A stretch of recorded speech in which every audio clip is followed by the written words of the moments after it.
Thank you for joining us today, Darren. Hi, thanks for having me.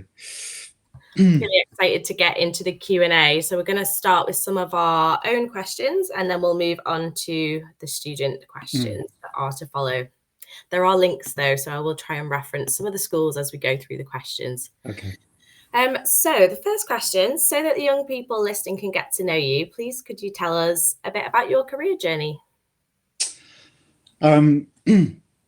Crikey. Well, before I got a book deal, I was writing, but had 15, 16 years in the charity sector and working for the NHS. So I worked for a variety of charities. My first job was with the Young People's Service, which is now part of Prince's Trust.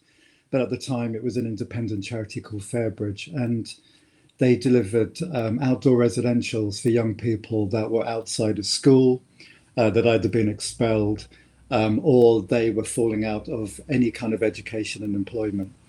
So it's interesting because I think that was using the outside and wilderness spaces to almost rehabilitate young people and children who are struggling in urban environments. This is kind of funny when I think back, because really, in a way, that's what Wranglestone is about. Mm-hmm. It's about a kind of return to the wilderness by society and by man. And it was incredible to go on proper weeks residentials, camping, hiking, canoeing with a group of young people and seeing them transform when they realised that, they might never have been outside of Brixton in London. They might never have gone outside of, because this was a charity in London. So for them to suddenly see mountains and hills or even ask me what a sheep was and, just incredible things that they're discovering. So, and then after that, I just worked through a series of other charities working in adult services.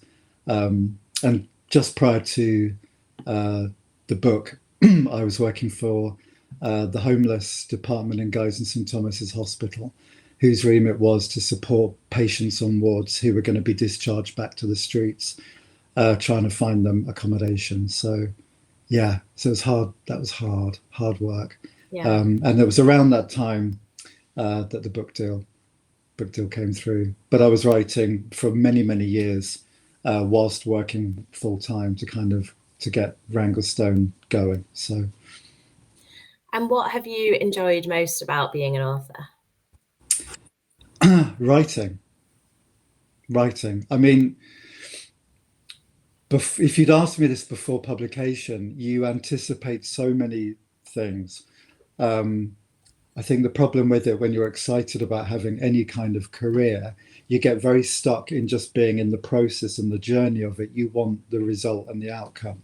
You want to get to the bit where your career is realized. And I think especially with the making and writing of a book, it's a very private space between you and what you're working on. And having gone through the whole arc, you kind of realize, and I think it's the only reason that you should be doing it, really. I think you've got to just love the act of writing. There are so many uncertainties, so many things that aren't guaranteed, whether that's financially or whether your book's going to get published, or whether you get published. And now I'm having the exact anxiety that what if I don't get another book published? So what I'm working on now is that you've just got to love the act of writing, because if you don't, there really isn't any point. So I think having gone through, all the highs and lows and, some pretty good successes, but some bad stuff. And obviously the book came out just 3 weeks before COVID originally. So it was a bit of a strange year where it didn't quite work out like I expected it to. So there's lots of frustrations that I process, and I felt aggrieved that, there were lots of opportunities that didn't come along because of COVID. But all said and done, it's just about writing. It's the only reason that I do it. I just love exploring other worlds and sharing that. And so I think I knew that I didn't want it to just be a hobby. I knew that I wanted to publish and to sort of share that. But that's where the joy comes. And that's where you have the control. And that's where it's just me and what I'm writing. And in this window now where I'm writing again on new stuff, nobody can touch me, nobody can get to me. You're in that sort of world. And I think whatever kind of dreams that anyone watching this now has, is just don't lose sight of the journey, because the journey to get there might even be the best part. And when you get to somewhere, you realize that's not the end point anyway. There's not like a holy grail of happiness going, you've arrived. You continue, and then you realize you've got to keep going if you want that as a career. And so it all kind of goes back to, do I love what I do, in terms of the making of a book? And if the answer to that's no, you really kind of need to, think about something else. It's tough. Yeah. Thank you for that. I think that's really important. Focus on the present, focus on your passion as well. We've got a question about the skills that authors need. So obviously you've spoken about working alongside your writing journey, and that is the reality for a lot of authors. So what skills are needed for this career path? You've got to be resilient. I mean, in the first instance, you've got to be incredibly resilient, and you've really, really got to want it enough. I've had loads of rejections. Wranglestone was not the first book that I wrote. There were two, I probably wrote two. There's loads of material that falls by the wayside, but I think probably before Wranglestone, I wrote two other books that, just in the end, just get put into the drawer, and that's it. And it's just process. And so I think you've just got to be incredibly resilient. You're going to get, in the first instance, if you're writing and if you think that you want to do something with it, you need to get an agent. And that in itself is tough. And then, of course, if you get an agent and you've got a book, submitting to publishers, and then the having to sort of wait whether you're going to get an offer and somebody's going to actually buy and acquire your book is difficult. And then what if you do get that far? What happens to it? I think the incredible thing really is there can be all sorts of marketing or not marketing that your book might be lucky enough to have. But a book kind of finds a life and finds a foot out there, or it doesn't. I kind of learned that quite quickly. And I had an interview once with one of the awards, and he sort of said, if it's a good book, it'll always find its footing.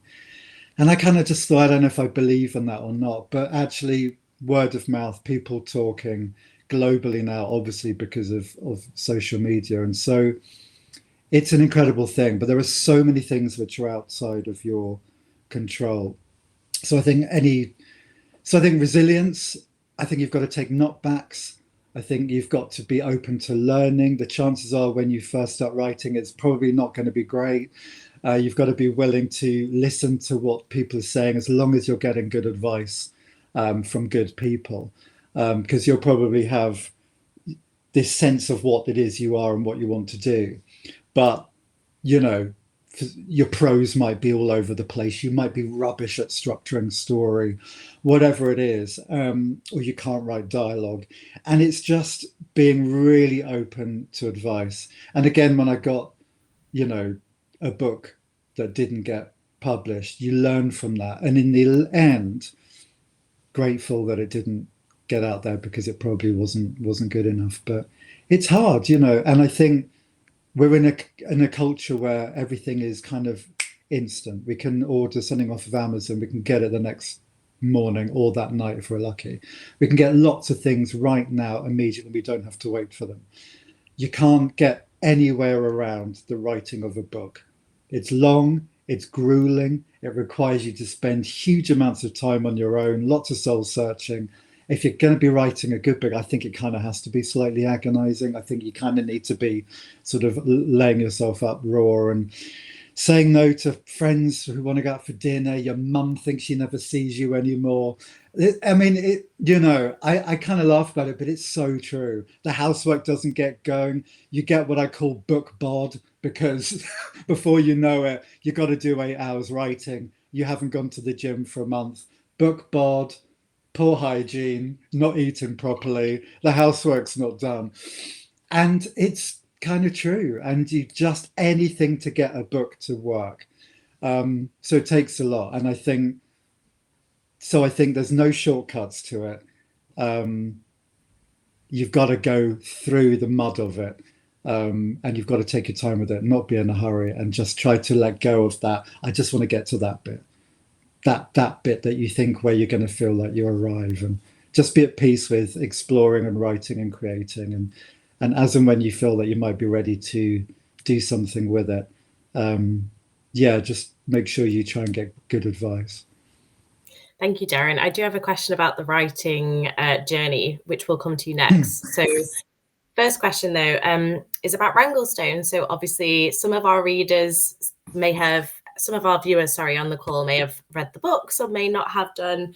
Wranglestone is a post-apocalyptic zombie epic with key themes: love, relationship, home, community, unity, acceptance, and otherness. Many more as well. Why did you want to write this story and explore these themes? It's a funny one when you get asked that, because you kind of retrospectively need to try and cobble together a really, like, I went in and I knew I wanted to do this. And sometimes books kind of just, you get cobbles of ideas. And I think especially with this one, I knew I wanted to explore the American sort of wilderness because I was so, entranced by it, but also the love story between the two boys. I also wanted to borrow from different genres.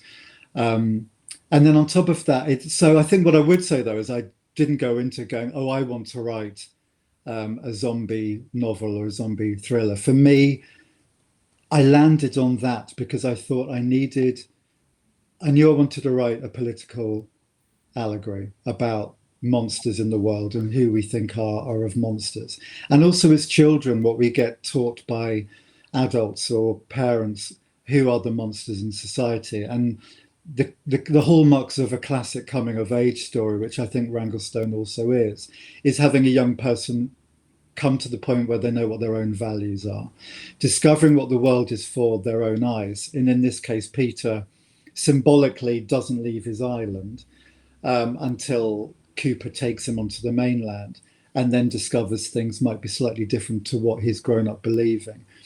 But I chose zombies because I just wanted a monster in fiction that could just be a really good stand-in and a really good metaphor. And obviously the great thing about zombies is that they're humans.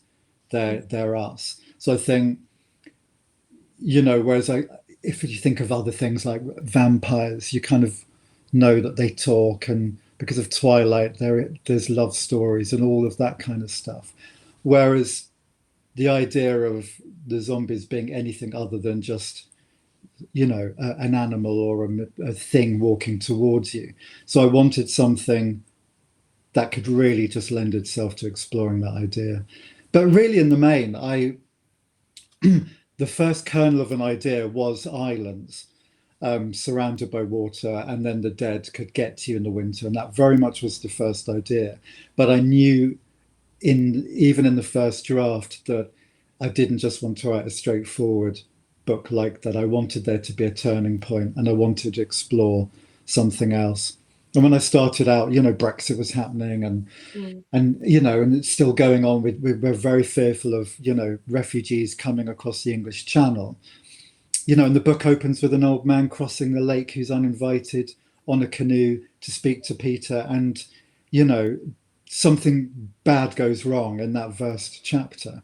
And it's about all of that, whatever era it is. But the great thing about genre is it can kind of float above all of that, So The Handmaid's Tale can be talking about America, but it can float above it. And now, all of these years after that book came out, it percolates with a different resonance now that we're in a sort of post-Trump and maybe pre-Trump era. Likewise, you've now got what's going on in Gaza and Israel. And so this idea of, and now being really confused, who's the monster out of those two? Well, the reality is that neither of them are. We're all people and we're all struggling to just survive. But we're in a very binary era where we've got to kind of choose one side.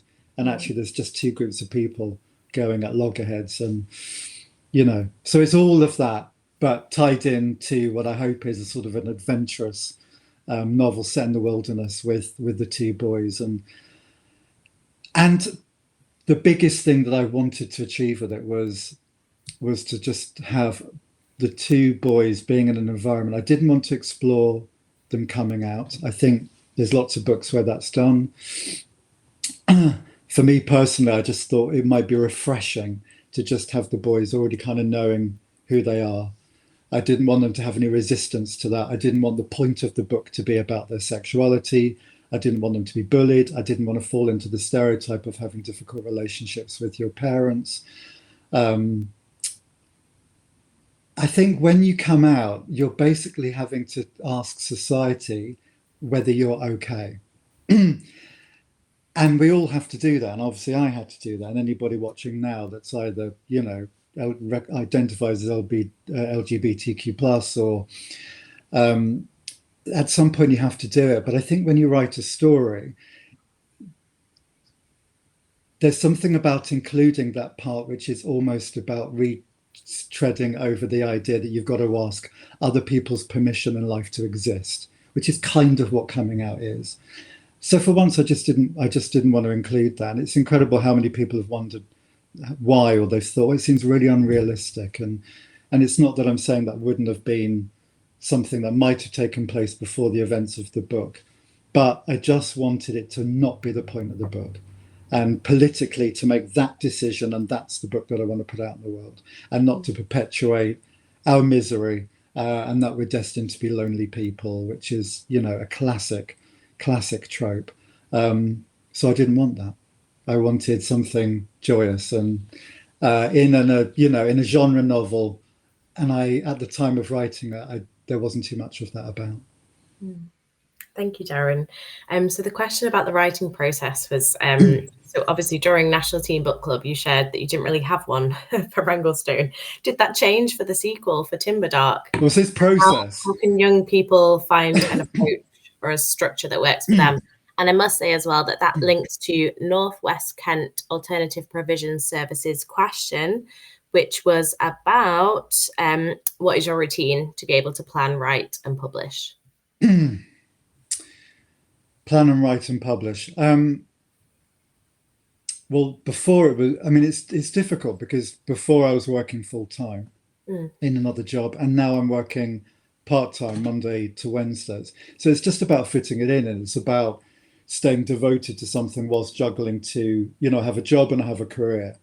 And I've got to be good at my job, and I've got to keep my employer happy. I've got to be present, and I've also then got to switch that off and then try and write, and juggling that whilst also, trying to see friends and family, trying to be, a good partner to my partner and not be too sort of absent. So it's really, it is difficult. But are you asking also about the process and structuring of writing a book? Yeah, well, how did that change for you? Did you adapt your process for the second? I did. I think Wranglestone it sort of grew through drafts. It kind of just really came together through drafts rather than me having blocked a synopsis and gone, that's what's going to be the book. And actually what you're doing is just transcribing what you've got in a synopsis. And I love that period of discovery. The problem is that takes an awful lot of time. You get through a lot of drafts, a lot of pages and material that you end up just throwing away. The good side of that, though, is that as the writer, you don't always know what's coming next. And a lot of authors you talk to will express this feeling that even though it sounds lazy, because you kind of get accused of making stuff up as you go along, you're like, well, what is storytelling? It is making stuff up as you go along. And there's lovely things about just being able to discover it. And I learned through the second book, which was much more plotted out, that I got very bored very quickly if I knew exactly what was going to happen and when. So for me, it was about finding a middle ground. So you kind of get authors that either go flying by the seat of their pants, making it up as they go along, or you get plotters. And I think there's probably a happy space in the middle, because the second one was plotted out. And then I came into issues with that. And actually then I did change some of what it perhaps originally was, because I just thought, weirdly, when you write a synopsis, even though it should be brief, you are effectively just getting that idea out there, and so there they're therefore no longer exploring that idea. So, but it will take time, and you've got to be professional about it. And again, with the second book, I was under contract then to write it, and I still took way too long. But you realise that it's work. You know, you're a writer and all of that stuff, but you're under contract. You're writing. It's work, and actually, you've got to produce work. And I think it's weird with the second one because I'm really fond of it, and I think it's different. I think the problems with it is that I was really wanting to make sure that I didn't rewrite Wranglestone. And explore something new. But at the same time, you kind of realize that perhaps people want more of the same. And I think I was probably so at war with myself about producing something different, and sticking to that maybe I could have just, if I wasn't so worried about getting it in on time and all of that, it could have just grown over time, and suddenly all of those things, that discoveries that come by accident, might have come a bit more. So it's funny when I think about the two books, because I think it's probably best to have a marriage of both of those ideas. You can go down wild rabbit holes and write chapters and realize it's rubbish, and you've just taken yourself on a complete detour, and the synopsis will keep you on track with what it is you want your story to be about. First time writers tend to write 5 books in one book. I want it to be about this, and you tell one story once and then save those other ideas for something else. Thank you, Darren. So our final question before we move on to the student questions, obviously it's World Book Day today. World Book Day celebrates the joy of reading. So is there a book that you have enjoyed and would recommend to those watching? What, recently or when I was growing up? In general, a book that you really have admired or enjoyed or taken something from? When I was growing up, I did love Danny the Champion of the World. And I still think it's interesting because in a way that's about a father and son, pretty much just on its own, by Roald Dahl. And there are so many more kind of attention-grabbing books of his, but there's something very sweet about that and very gentle. And it's really not got very much plot, and it's just about the relationship between the two boys. And the pictures in the original version of that, which had like all of these tunnels of leaves because they were going hunting for pheasants. And I've got it still on my shelves. That just, something really captured me about that. And I think that's one of the times when I realized that children's books didn't need to be aggressively energetic. There was something quite, that quietness and introspection, and that in that book, that author knows that there are quieter children out there, or that there are more reflective young people, or young people that like things at different paces. And so I remember that really captured. And it's funny now on a subconscious level, realizing that there might be threads of that in Peter and his father and Wranglestone. But I did really love that. As to something more recent, the worst thing for me is that I can't read when I'm writing, because it's just, and I've got so many colleagues which are really good at just getting through books, but to me it really pollutes my thinking. I just get overwhelmed if I read something that I'm impressed by, because it will hijack me into thinking I can't be as good as that. So I've got so many books. I've bought one recently called Whaleful, which is about a boy that literally gets trapped inside a whale, and he's got 48 hours or something left of his oxygen tank. And, I read the first page and I was like, no, this is just going to... So I read less now than I did before I wrote, is the sad admission. So when you ask for this, I have to sort of dig into the past if I'm thinking about books for younger people. So yeah, but I like to read travel writing as well. Oh, cool. Thank you. We've got loads of questions about your career and about the book too. This is from Harrogate High School. Did you base your characters upon real people? And that links to McLaren, who asked, what challenges did you face when developing characterization across both novels? I didn't base the characters on anybody. And the biggest challenge I came is that without giving anything away, I had to just almost create a brand new cast from scratch for the second book. And I really wish I hadn't left myself in that position, because I love the characters in the first book.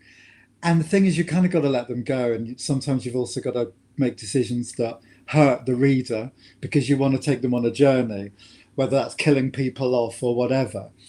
But there are characters that I loved, and I probably would love to have just written them again if into the sequel. And they were gone by the end of the first book. And so I have to say it's a good question. That's probably my biggest frustration with it, is that so that I didn't just do something wacko and bring back characters that you literally couldn't. I really, really missed them, and I realized too late that I had to just almost start from scratch. Whereas I think when you've got a history of characters and you can bring that over to the next book, that's really wonderful. And and realize that you've done all the hard work already rather than giving yourself that task again. But none of the characters were based on anybody, and I don't really like to think in advance of writing. I didn't think Peter's going to be like this, and then this character's going to be like this. I like to just start with dialogue, and then you realize we are in a way based on how we interact with other people, and we are what our choices are, and we tend to be different. You'll be different with your teachers than you will be with who you are at home, and you'll be different at home as you are with your friends. Sometimes when I read books, you think, oh, the person is just the same in every situation.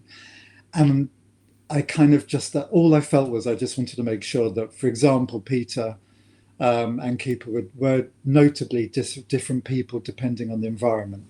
So in the first chapter of the first book, Peter has an encounter with a stranger in a canoe, and there's a very long chapter of dialogue, which goes back to my love of dialogue and getting information about character in through dialogue.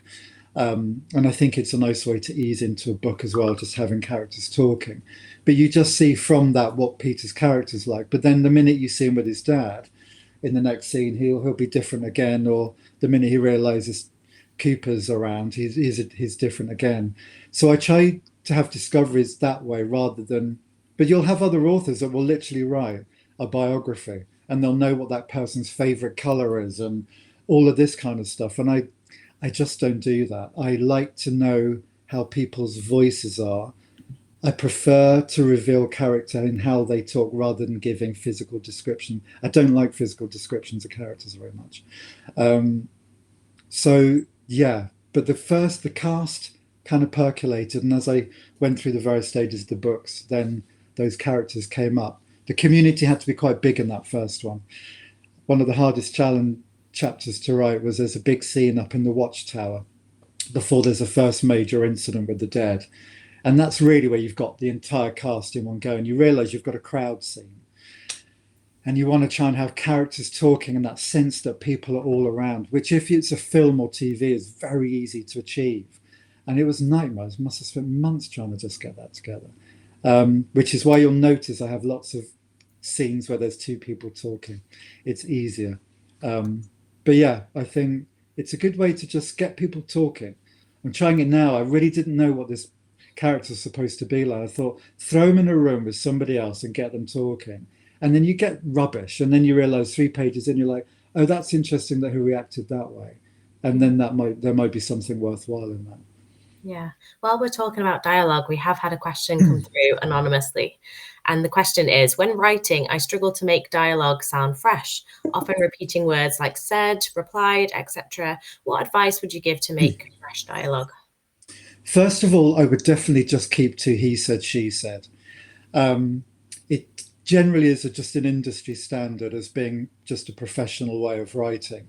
rather than he exclaimed or he said begrudgingly. And because what you're trying to do is substitute something that's not clear in the dialogue. So if you want them to sound frightened or begrudgingly, make them sound like that in what they're saying and keep it to he said, she said. And even though that looks really functional and it looks really boring, it's because what you don't, when you're reading dialogue, he said and he said and she said, when you're a reader, you just throw it away. So it doesn't interfere with the rhythm of dialogue, and it doesn't, whereas the minute you go, oh, I really wanted to go out today, she said begrudgingly through glasses whilst looking grumpy, you realize that you're just ladling loads of stuff, which is stopping the flow of characters talking. So I would definitely say he said, she said. But I'm also exploring with not using that at all. And I've got some favorite authors that don't do that at all. So it actually just reads like dialogue. You've got to be careful, because if you can't keep track of who's still speaking, but there are ways around that. So if you want to get rid of it altogether, you can have it where characters, especially two characters, are talking and there's no he said, she said at all. And then it sort of reads like a screenplay. And it's a really lovely, fluent way when you're reading a book, and it's just literally, there's a book by Cormac McCarthy called The Road, which is about a father and a son in a post-apocalyptic world. And they're literally just walking through the world trying to get to the sea with various dangers encounters. It's an American novel, dystopic. It's one of my favorites. And the characters, there's no he said, she said, and it's just the dad and the son talking. And it's really sparse. It's in very short sentences. And it's beautiful. You can just feel it. But what he's very good at doing is letting you know how they feel because of what they're saying and how they reply. So then you don't need to use a crutch, because saying he said happily, those things are all crutches because you've not managed to show it in the dialogue. So I would get rid of that now. I think if you're writing, just get rid of that. Characters need to be able to convey to a reader through how they say things, and think about how people might say things differently to another person. That might help. Thank you. That's a really good tip. And we've got a question from Harrogate High School. Were you good at English at school? I was. It was probably one of the few subjects I was really good at, where I was in, a really bottom set for maths.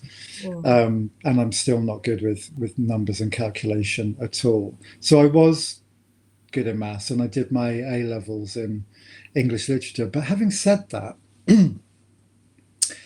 I had to take my A levels twice. I pretty much failed them the first time. So then all my friends went to college and university without me. And I had to resit, which is really horrible because you just join the year below you. And when you're at school, you kind of think you're way bigger than them. And then suddenly you're with them. And I still didn't do brilliant at it. And I actually had to get through university through clearing. And not even really through clearing, but actually phoning up universities and begging them to give me a place. And the last one did. And I don't even know whether I'd get into university now because it's probably harder. The reason I'm saying this is because then I did really well at university, and I did English literature and theatre studies at university, and I very nearly got the first. And that's, if you don't know, that's sort of like the highest kind of degree you can get. But you would never have predicted that based on what I was like at school. So what I would say is if you've got a passion, let's just keep going. Sometimes the school system through exams, which just didn't really work for me, and then in a degree where it's all around, studies and writing papers and essays, that really worked for me. And so I got better at it and more fluent at writing essays at uni. I was quite late to it. But yeah, the short answer was I was good at English and I did love it. I think I got very lucky at A levels. I had a good teacher, good books, interesting books. Like even back in the 80s, we did The Colour Purple. And so to be reading, a black female author in that era just makes me reflect actually what good teachers we had. We had really interesting novels from diverse voices, which wouldn't have been common, I don't think, at all in a comprehensive school back in the 80s. So it was good, and it did inspire me, and it did make me really love the idea that there were all sorts of different types of books out there. Yeah, I think that's great. Your answer links back to what you were saying before about resilience and perseverance. I think we also, in part, answered Altbridge Secondary School's question about, did you struggle with anything in school? Maths, which would have been the same for me as well. Yeah, maths, science, yeah, exams. Yeah. I did too many school plays. Oh, well, that's good to hear. I love my drama teachers, but I just did school plays, and then I just didn't do my exams very well. And yeah. It's all a learning lesson. It's all good. Okay, we've got a question. Again, it's going to come in anonymously, but the question is, what's a career highlight for you? A career highlight? Yes, please. One of them, there's probably two. I think the book got reissued with a different cover, which is probably the one that if you've got it now, you probably have got, it's this one. It's the only one that's available now. And that was, suddenly the book was everything I dreamed it would be. I'm incredibly lucky to have been in touch with the artist that did the reissue. And it's funny with a book because they are your babies, and you want to be able to look at your own children and recognize them. And I think when the reissue came out, I thought that's everything I imagined that the book would look like. It's that weird thing. There was no separation from me and what this thing on bookshelves was. And it's got a gorgeous map inside. And I think it was that real sense of collaboration that with an artist as brilliant as Carl James Mountford, who's done lots of picture books, and they just read your mind. We had no discussions, and he just said, how's that? And it was like he understood the world, he understood the aesthetic. So I think getting that reissue and then seeing that out and about in the world, it still gives me huge joy whenever I walk into a bookshop because it pops so much. That was great, just to see that realization. And through the little bit of time that we did spend together, just that sense of, it's like having somebody working on your album cover or whatever. We just went through this whole, he loved the book, I adored him, and we were sort of fangirling each other. And it's just that lovely sense of that. So that was a real highlight. And then I think differently to that, there was a student last year at university in Spain, and the book isn't published in Spain or in Spanish. And he just contacted me because he decided to write his final year dissertation on Wranglestone. Basically, with the theory, he was basically wanted to say Wranglestone as an allegory for the Native American experience in America. So he just reached out to me for some input and for some questions. But that was really incredible. I think not just because the book isn't published there, but to think that someone's devoted, my university degree is really precious to me.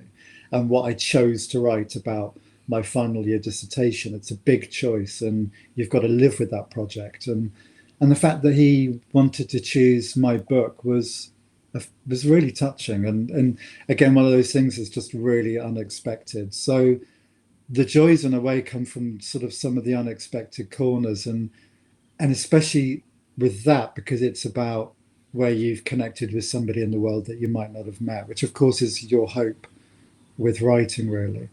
And it was a realization that, somebody out there loved it enough to devote a really significant moment in their life to it. So that really survives as just being that. You never know who out there this book or your work or whatever might have made a difference to. And most of the time you won't get to know it, is the truth. So in his example, I just think, there's going to be people out there where what you've done might mean something, and you try to hold on to that because that's what keeps you going, and rather than other stuff. So yeah. Definitely, thank you. We've had both the Notre Dame Catholic College and Trinity Catholic High School ask about inspiration. Do you have any advice for budding writers trying to find inspiration for their stories? Trinity have picked up on the fact that the setting for Wranglestone is integral to the story, and they've asked about landscapes and how that's inspired your writing.